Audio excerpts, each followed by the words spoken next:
Welcome back to my channel. It's Dinorah, aka the Southern Belle of the South Bronx. If you're new here, welcome. Now, if you saw my DIY braid headband video, you would see, if you follow me on TikTok, it got a lot of traction. It went viral on TikTok.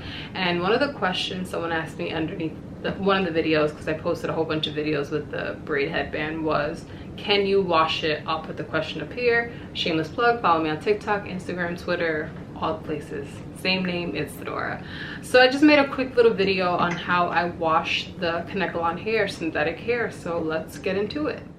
We're going to start with warm water, not too hot. We're going to add some Dr. Bronner's Baby Castile soap. You can use any Castile soap or any shampoo. We're just looking for a soap agent here. And we're going to add some vinegar. You can use white distilled or you can use some apple cider vinegar. The vinegar will help remove the alkaline lye that the Kanekalon hair tends to be coated in. This is what makes the hair heat resistant, but also that's what causes the itchiness and the bumps. And we're just going to soak the hair in here before we agitate it. And yes, always soak your hair in vinegar. I should have done it before applying it to my hair and using it, but you know, I did it now. So we're going to let that soak, agitate it, and we're going to rinse this a couple times with some cool water. And then we're going to add a little bit of conditioner just to soften up the hair a little bit. This is not really necessary, but I just like the feeling and the smell of the conditioner. And again, we're going to rinse this. So we're going to rinse out the conditioner. We want to make sure that we get everything out, especially on the headband part, and also make sure that you agitate this part with the soap as well to remove any sweat or oil that's been collected. And then you just want to wring this out pretty well, even though I'm going to put this tub over my radiator so that the hair can hang over it.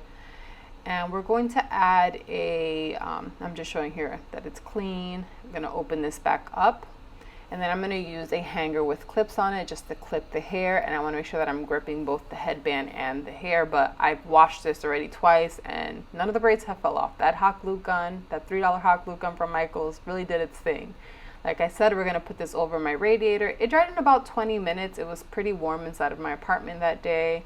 And then I just reapply. So I'm reapplying my headband. I use a mesh wig cap, my headband, and then my choice of headwear. I'm using a scarf today. So you see, washing this DIY braid headband was pretty easy. I love it. I'm gonna wear it in the winter. I'm gonna wear it until my hair is long enough for me to actually braid it, or even after it's long enough to braid, I'm still gonna wear it. You know why? Who the hell wants to sit on a chair for 3, 4, 5, 6 hours? I mean, I'm still gonna do it, but still, it's a cute style. I like it. Anywho, thank you so much for watching. Don't forget to comment, like, and subscribe. Y'all be blessed. Bye.